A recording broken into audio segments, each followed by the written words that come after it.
Looking for music that lifts your spirit and fills your heart? Experience the powerful sound of the Tabernacle Choir at Temple Square. Now streaming on all your favorite music platforms. Find the Tabernacle Choir on Spotify, Apple Music, YouTube, Amazon Music, and Pandora. Let the music of the Tabernacle Choir at Temple Square inspire you today and every day. Whether you're at home, in the car, or on the go, enjoy the beauty of their world-renowned sound anytime. The Tabernacle Choir at Temple Square, streaming now. DJ and PK, it's 97.5, the KSL Sports Zone. We are joined once again by Steve Cleveland. Coach, good morning. Good morning. We've covered many times how much college sports has changed since you were the head coach at BYU and Fresno State. Recruiting's different. The transfer portal is very different. And PK was just saying a day or two ago, we keep hearing that this is unsustainable, but it keeps happening every year. At what point are we going to say, well, it is sustainable, especially for this small group of people who have the most cash, and the people who have less cash is just sustainable at a different level? Are you starting to see the same thing? You talk to any friends in coaching? Because it doesn't seem like anything's slowing down, which means this is sustainable. I believe it is sustainable. I don't know what it'll look like 5 years from now, but I'm okay with it, to be honest with you. I mean, it's working. It's gonna. I think as we go through this thing over the next year, 2 or 3, that I think we'll just see and we'll look back and say, yeah, this has been sustainable. This is what it is. The transfer portal is what it is.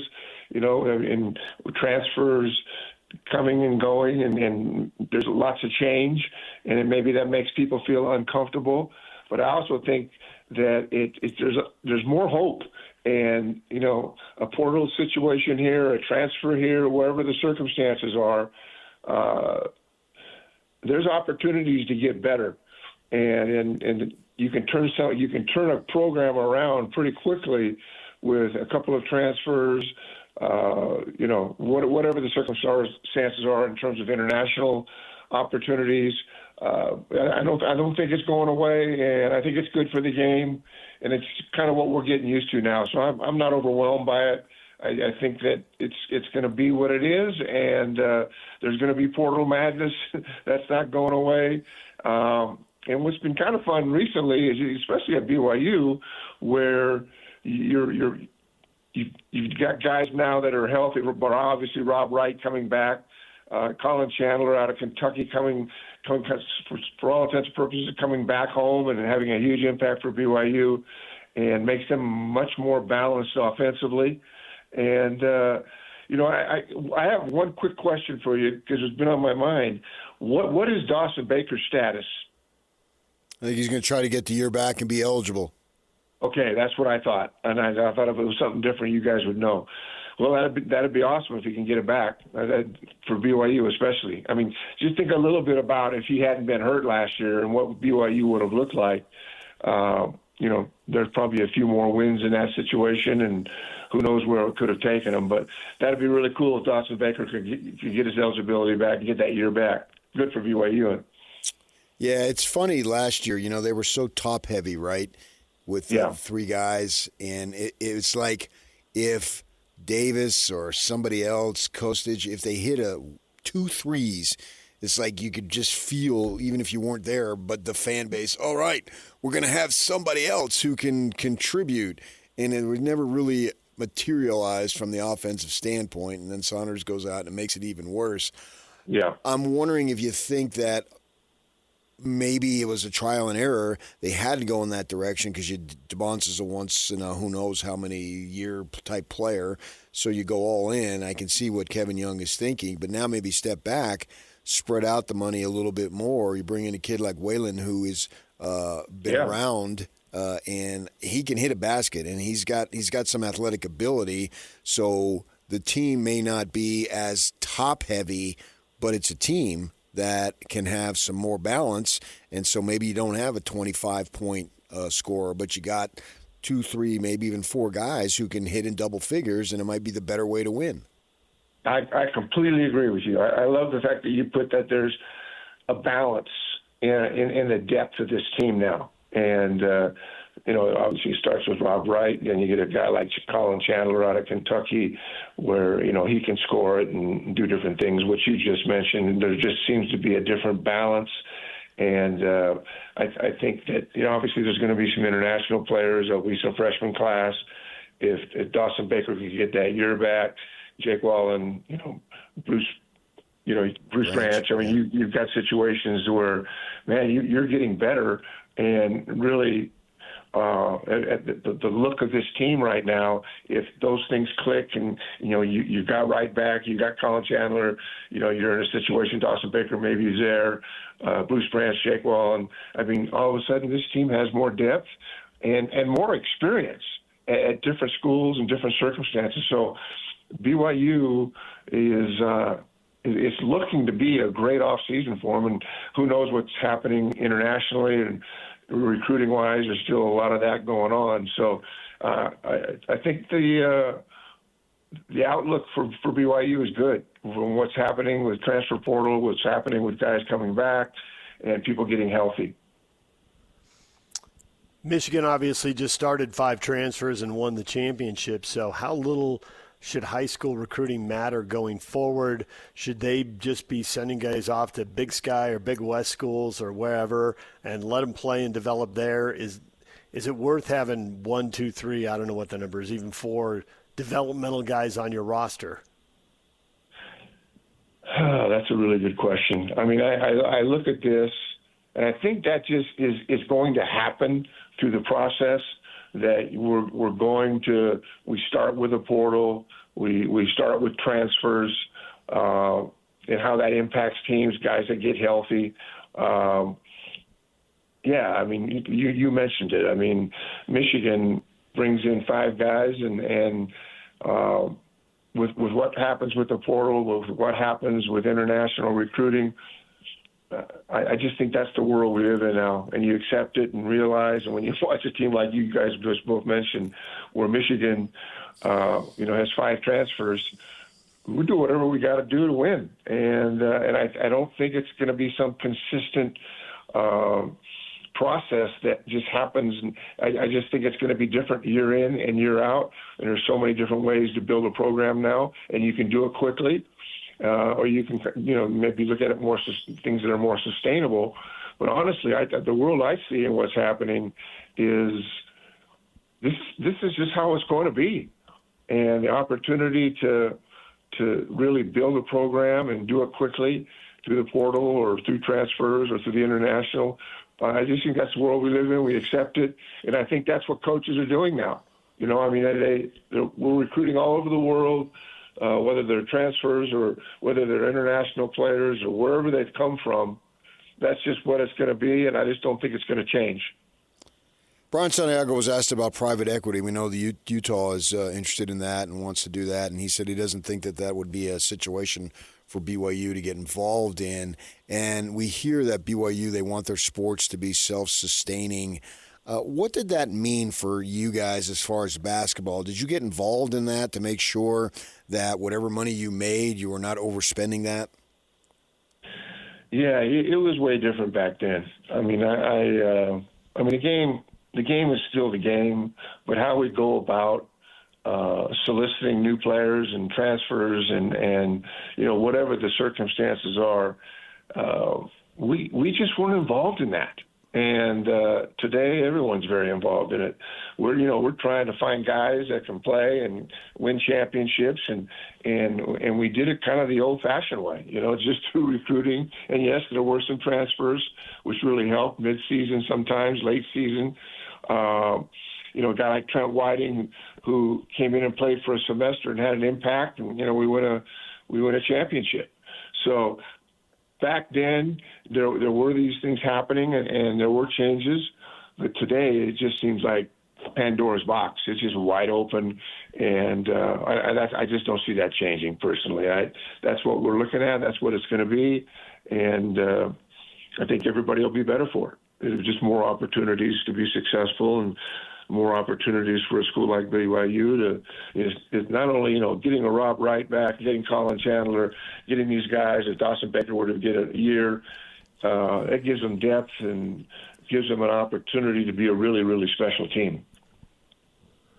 I want to transition to the NBA for a second. You have followed the Lakers your whole life. You went to UC Irvine. Obviously, there's tons of Laker fans in Fresno. They're all over California.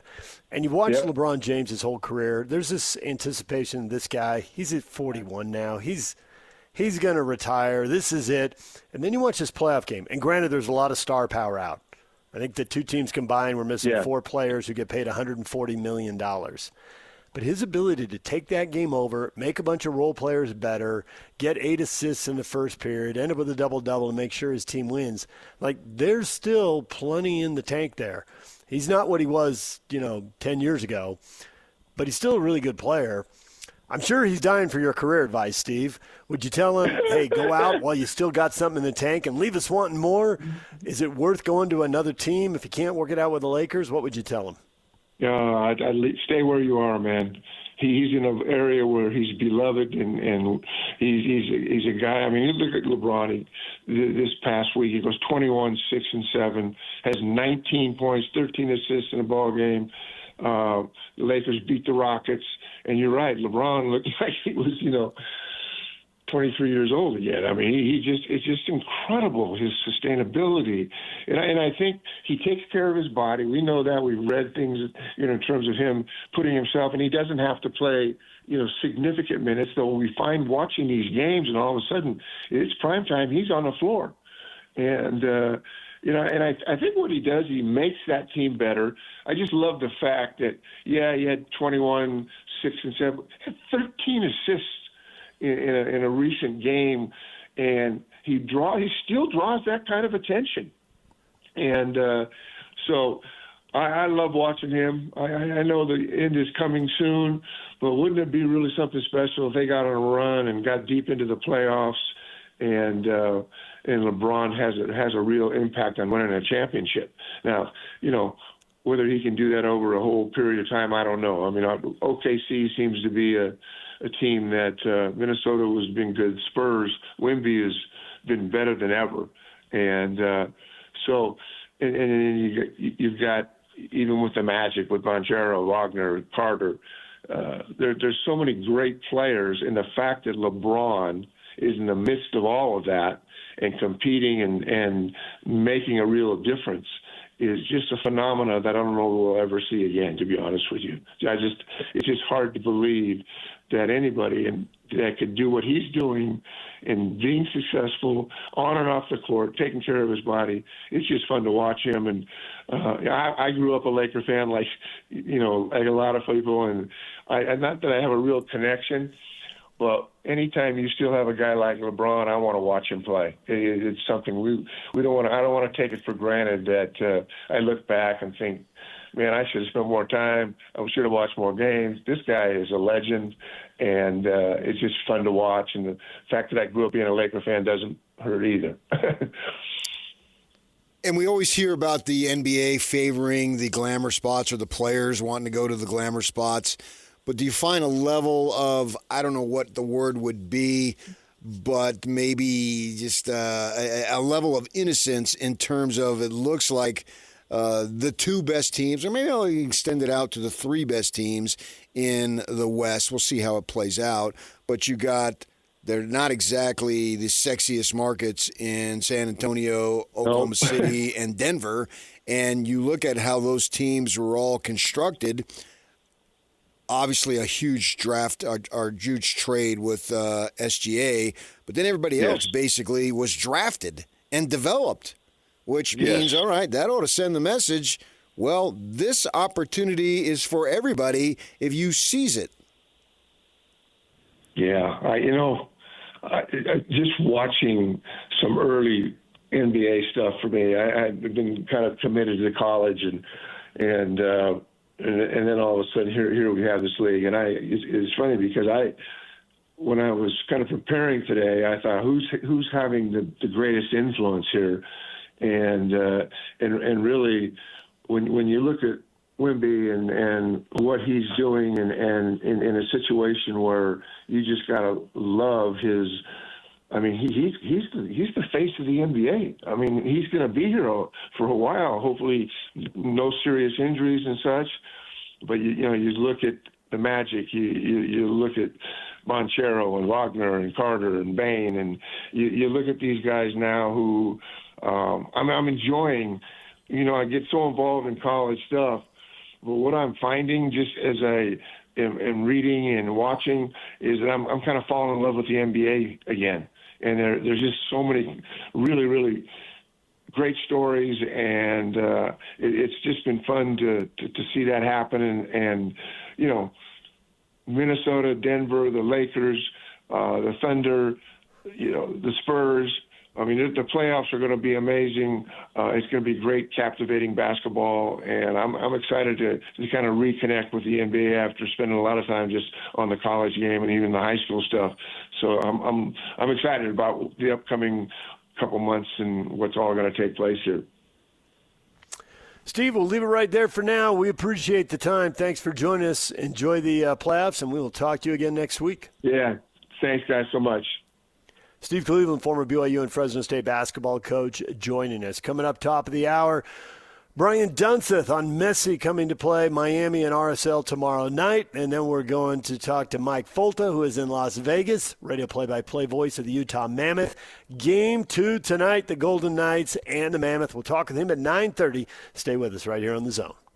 Turn it up. Let's go. It's a new era for sports radio in Utah. This is the all-new KSL Sports Zone. As always, DJ and PK kick off your mornings from 6 to 10. Then introducing the newest addition to the KSL Sports Zone. The coach, Tim Lacombe, joins Scotty G every day from 10 to 2. And as you wrap up your day, Jake Scott and Ben Anderson are there with the best sports talk in Utah from 2 to 6. Live and local, all day, every day. Your home for the best sports radio in Utah is live, on air, online, and on the KSL Sports app. This is 97.5, the KSL Sports Zone. The KSL Sports Zone and Beehive Meals are honoring people that impact youth sports in our communities. Nominate the youth sports volunteer for the Beehive Meals Hero of the Week at KSLSports.com/contest. And listen every Thursday afternoon to Jake and Ben for the winner. It's the Beehive Meals Hero of the Week.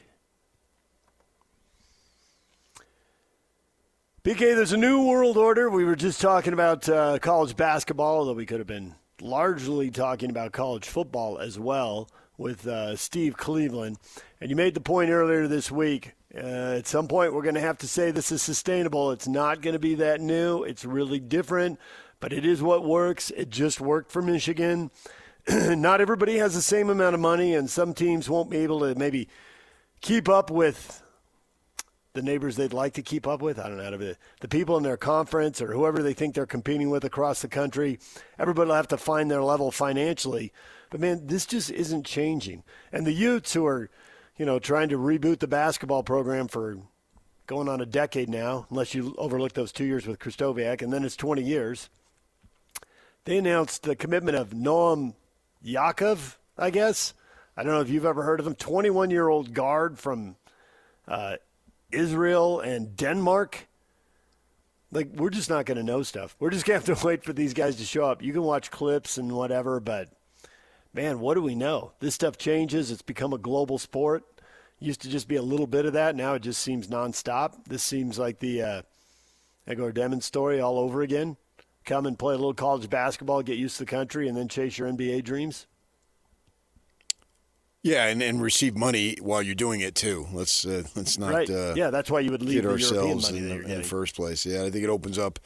It's two sides of it. It opens up a level of recruiting that maybe some players that would want to come over, get their feet wet in the U.S. and prepare for the NBA if they're that caliber of player. And in the meantime, get good coaching and everybody's increase their staffs. And you look at BYU staff, it seems like it's as big as anybody's in the NBA's. So you got that going, and then you're going to get paid for it. And for a team like BYU and to a Utah as it gets going, playing a really good conference so you can draw those players. And then I think you see the opportunity of kids maybe want to stay, particularly if they're middle first rounder. You can get money. The kid who hit the big shot to beat, was it Duke Mullins over there at UConn? He's coming back for his second year, and maybe he doesn't do that. You look at Oklahoma City several years ago. Lou Dort comes out after 1 year, not at a big-time basketball school in the Pac-10 at the time down there in Tempe. Maybe it was Pac-12 and probably Pac-12. And they're not paying. They're not paying now, relatively speaking. So certainly they weren't paying back then, if at all, anything, when it wasn't supposed to be done. But we know it was being done. And then he decides, well, I'm going to take my chances now. Not drafted. It's a success story. It's a extreme big-time risk. But for him, it worked. And now he's got the money, and he's a starter on a team that is favored to win its second consecutive title. Maybe you don't have that. Maybe now, in the Lou Dort world today, he stays because he's getting some money and he's not projected. His skill level doesn't dictate that he would be a first round or middle or lottery pick. So he decides to stay. We're seeing that too. There's all sorts of stuff that's going on in and around the game of college sports. And if you're particularly because it's basketball season, you want to speak to that, certainly that's the deal. And, but I don't know that this kid who's coming over from overseas, as you just mentioned, and I saw the press release too, and no, I don't know jack about him. But, did I really know about Andre Miller, what he was going to do? Did I know he was going to get anywhere near where he got for the U of U and that sensational run he had as a junior? Van Horn, was he under-recruited relative to the talent level and his spot in the NBA draft? Yeah. So did we know that? So I think that's not that different. There's some things that stay the same and some things that have changed dramatically 5-10 years, and maybe in 5-10 years they'll change some more. Yeah, the constant evolution. I can see that. And basketball was getting more international, whether, the rules changed with the transfer. But it's just the paying the guys is really interesting. Would Lou Dort have stayed at ASU because they would have ponied up the money because he was their guy and they loved him and somebody would have stepped forward? Or he would have been off to Arizona or Michigan or Duke or Kentucky. He would stay in the game, but the chances of him staying in Tempe were probably pretty slim because they don't. Yeah. That's basketball isn't a big emphasis there. Sports really aren't that big of an emphasis, relatively speaking. So my thought is, he stays in the game, but he goes someplace else, or at least he checks it out.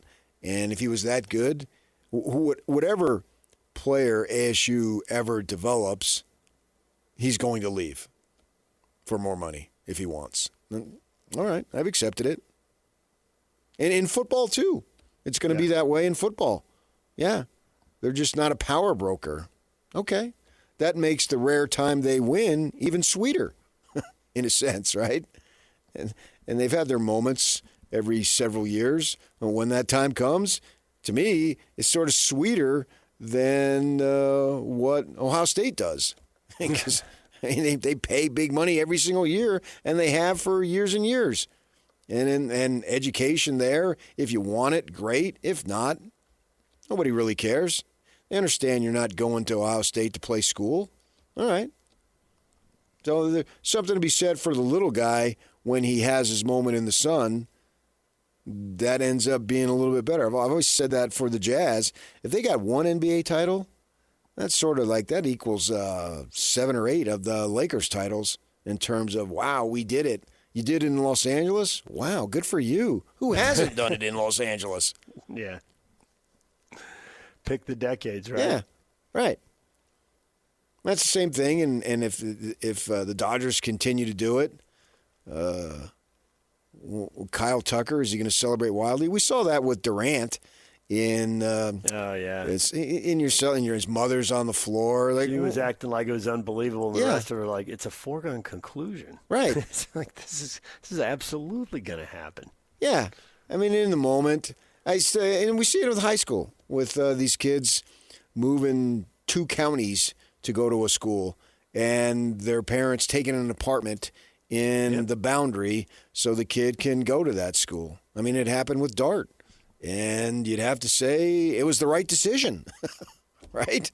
Who knows? He could have, we don't know. Maybe if he would have stayed whatever school he was at originally, he could have been just as good. Who knows? But we do know that he came down and took an apartment, and then he had a banner season, and look at him now, right? So it worked. I'm not criticizing anybody for doing that. All parents, when they make these moves, there's no handbook, and you think you're doing what's best, and basically you just got to hope and see later. And if it works, great. If it doesn't and it's a disaster, you're crushed. See, like, that's what you got. And so that's a situation that we find ourselves in at virtually all levels. And we've seen even Little League kids, they had to try to crack down on that to make sure they were in the boundary where they lived as far as the youth conference. And so away we go. And then we're going to take it, and all of a sudden we're going to go nuts because some kids are receiving money at the collegiate level when it's been, in a sense, tawdry and underhanded forever and ever at all levels. Seems kind of silly. I think that's what Jay Billis is trying to say. He's a lawyer, so he wants to argue to the extreme about that and stick up for what he perceives as the little man.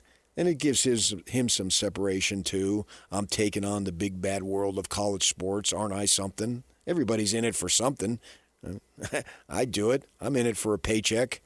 Paycheck is why I live in Utah. There you go. Sweet. I now have dueling drops. Two guys who moved from California to Utah to take jobs. Tell the truth. Yeah, but not 30 years later, Mr. Truthsayer. Not 30 years later. I've had opportunities to go. I've lived in Utah too long. I don't know what to tell you. Yeah, I haven't lived here long enough. And now I'm getting, some guy put on, I just saw you tweeted back, DJ and PK are 80? No, I'm 83. Come on. I'm 83. And so time is short for me, so I'm going to experience it and enjoy all of it. Who knows? I mean, you can argue time is short for everybody in terms of what do we really know. But obviously, I've got fewer days ahead of me than I have behind on this job, sitting behind this mic, popping off. And I'm going to enjoy every single minute of it because who knows what's going to happen. My first job in radio, I worked for a news director who's a really good boss, John Palmentary. And we were all sure he was going to jump to TV. And there was one guy who worked with us, Dan Kerman, and he would always, every time John went to lunch with somebody, Dan was worried it was about a job offer. Are you leaving? Are you? And finally, John looked at him one day and said, Dan, I could be here 5 years. I could be here 5 minutes. You're just going to have to get used to it. And I've just adopted it. Hey, you're right, PK. Time's getting short for all of us. We could be here 20 years. We could be here 20 minutes. None of us know. Yeah, I'm just as surprised as the next guy that I'm still doing this.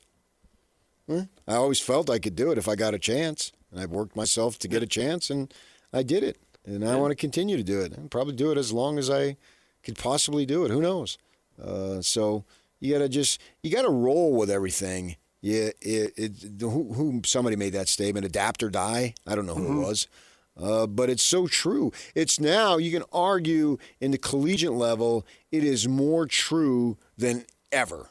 If you don't adapt, you are going to get rolled over. Unless you want to go to a place, well, you got options. You either adapt or you retire, or maybe you go to another place where that it is some level of sanity. But even at that level of sanity, Big Sky, whack, and we know UVU's moving over to the Big West. But that level of insanity is now sanity in terms of we're going to recruit you, we're going to build you up, and then you're going to go on your way. Yeah. We want you to stay, but we know the deal here, and that's the reality of it. And UVU, as crazy as it sounds, what a great breeding ground for you to display your skills and then move on. It shouldn't be that way, but it's that way in high school. So why wouldn't it be that way at the college level, right? Yeah. Of course. And we all have this romanticism of that, the neighborhood boys or the neighborhood girls get together and they win a state title and they're legendary forever. Okay, look at UC Los Angeles women's team. They had transfers all over the place.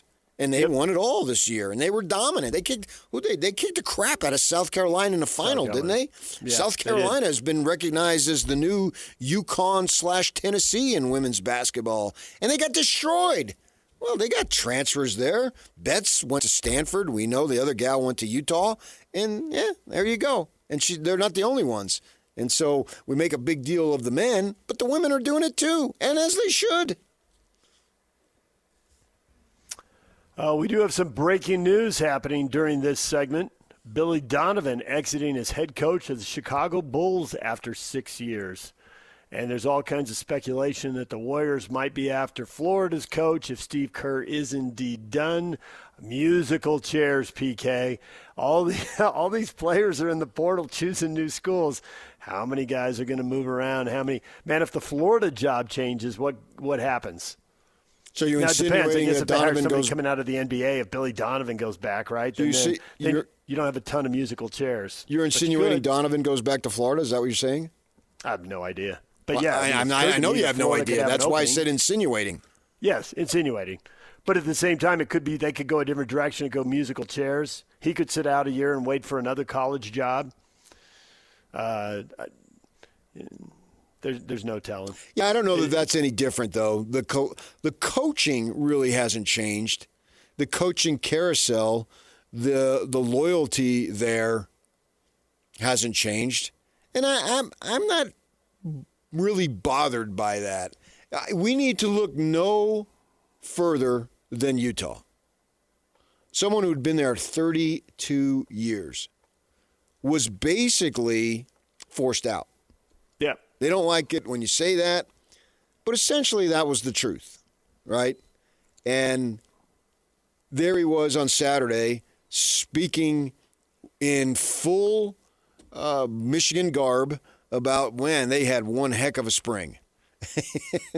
It doesn't blow me away. It entertains me. It does entertain me too. Yeah. There's very few things, and we've been around a long time. As I said, I'm 83 years old now, that there's very few things that are going to surprise you. But it doesn't mean it doesn't entertain me. And having this man and his staff go, essentially, not all of it, obviously, but a lot of it, go to Michigan is entertaining. I had a friend in the neighborhood, just a diehard BYU fan. He tells me the other day, I'm talking to him, he says, man, I'm going to be following Michigan like I never followed them. I said, we all are. We all are. Yeah. We say it all the time. We love stories. This is a great story. Yeah. This is an incredible story. And it's got a local tie. And those are the things that always draw us in more, the people we know. And somebody I have literally known for 30 years and spent time on the golf course with plenty of times. And now he's going to be at Michigan. Wow. Where my wife's family is from. That's even another tie. I could go back there and have free lodging anytime I want because I've had it. and of all places, right? Yeah. I'm glad it's Michigan and not Ohio State. It would have been hard for me to pull for him. But Michigan, I've got no problem pulling for Michigan. Incredible story. Yeah. All right, DJ and PK, we'll take a break. Coming up top of the hour, Messi's coming to town. We'll talk with Brian Dunseth at 9 o'clock. The Mammoth Game 2 in their playoff series in Las Vegas tonight. Mike Folta is in Vegas. We will talk with him coming up at 9:30. Stay with us right here on The Zone. 3, 2, 1. This is Scotty G and Coach Tim LeComb. Joining us now, longtime head coach at BYU, Dave Rose, kind enough to carve out some time for us. Coach, how you doing? I'm doing really well, thank you. Not as well as Tim, but I'm doing really well today. It's a good day today, Coach. Yeah, it is a good day. I'm really happy for you, big fella. I can remember those days driving in the middle of nowhere on our way to recruit kids or watch games in the summer that you talked about someday wanting to have your own radio show. And I thought you were kind of crazy, but you already knew that. Yeah, so I'm happy for you. Good luck to you. It was such an awesome experience. I mean, I had so many different experiences. I worked for Rick and I worked for Ray, and they were distinctly different. And then Ray and Dave were so different, but all in a good way. I just value so much. It was a 12-year education on just how to be a good person. Catch Scotty G and Coach weekdays from 10 to 2. Presented by Mountain Land Supply on 97.5, the KSL Sports Zone. Insurance isn't one size fits all. That's why drivers have enjoyed Progressive's Name Your Price tool for years now. With the Name Your Price tool, you tell them what you want to pay, and they'll show you options that fit your budget. So whether you're picking out your first policy or just looking for something that works better for you and your family, they make it easy to see your options. Visit Progressive.com. Find a rate that works for you with the Name Your Price tool. Progressive Casualty Insurance Company and Affiliates. Price and coverage match limited by state law. Join Scotty G and the Coach tomorrow from noon to 3. Tim Daly Mazda, 10785 South Auto Mall Drive in Sandy. DJ and PK, the question of the morning up on our Facebook page. NHL playoffs or NBA playoffs? PK, until the last 2 years, I've never lived in an NHL town. I played high school basketball. I've always been NBA guy. Having a local team here has got me dialed in a way I've never been dialed in before. Now, if they get knocked out a month from now, am I more likely to be watching NBA playoffs than NHL playoffs? Yes. But over the next week or two, man, the local flavor is definitely driving me to the NHL. And we've been doing this for a while. I'm curious for people who are just getting into sports fandom. Some 15-year-old kid out there doesn't know Stockton and Malone for sure. May not even know, Boozer and Williams. And to them, they're growing up in a town with more than one team, and two teams can be in the playoffs at the same time. And I wonder if it's going to hit totally different for them. Some, sure, yeah. I mean, there's enough people out there. You say you're more likely to be following the NBA when the Mammoth get eliminated. I'm not more likely. I'm guaranteed, without question, 100% going to go toward the NBA. Too. You add up the total time I spend watching the two. It'll be more NBA. Oh, I guarantee you. It'll be 80-20.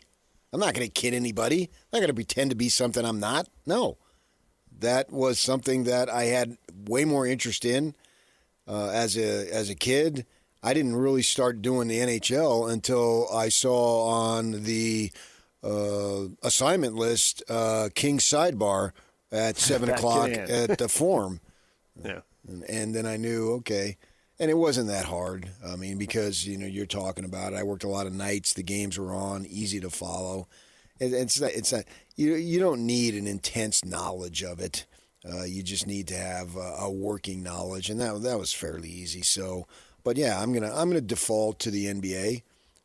But at the same time, there's who's to say when we get to the finals that there's not different nights. That I check out everything every night when I'm sitting at home. I check out everything. Now the locals, I'm going to be locked on more.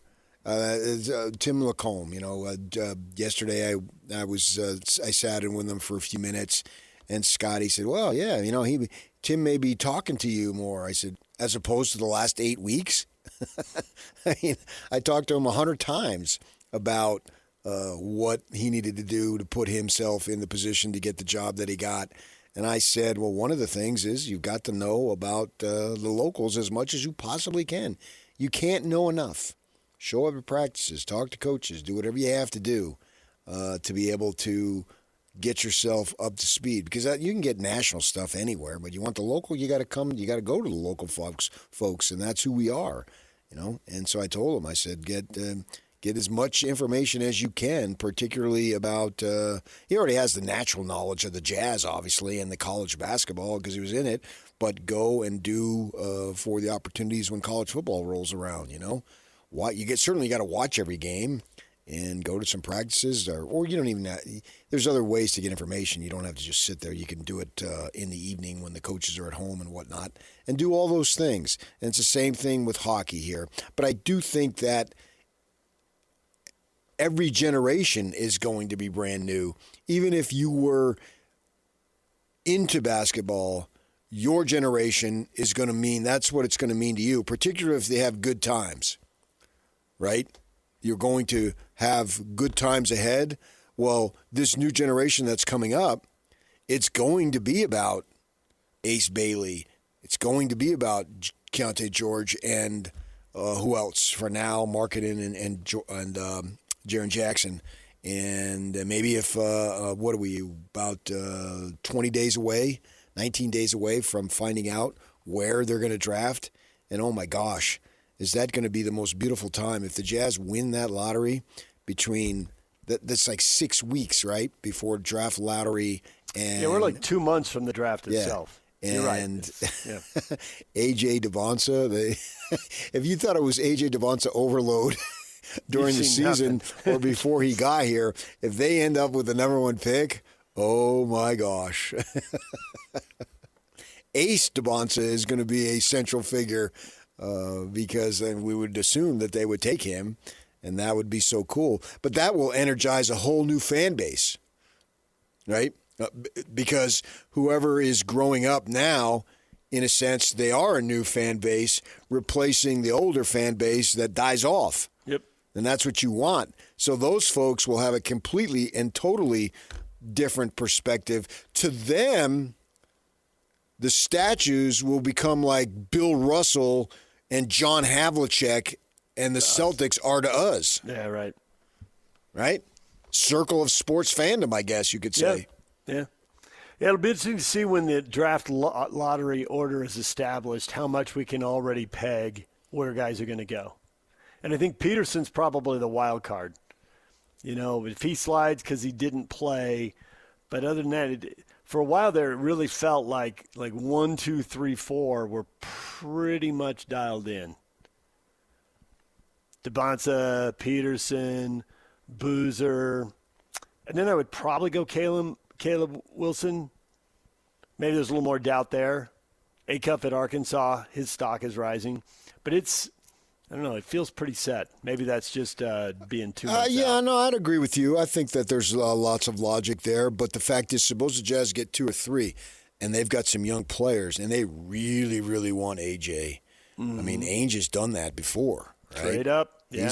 He's picked off some players and made some moves. So who's to say? Just because if it doesn't fall exactly your way. Now, if you're down at 8, 9, or I guess you wouldn't get 9, obviously. But if you're down at 6, 7, and 8, that might be a little bit difficult. Suppose you're at 2, 3, 4, and you got some assets that you can give. Moving from 6th to 1st, not going to happen. Moving from 3rd to 1st, that might be doable.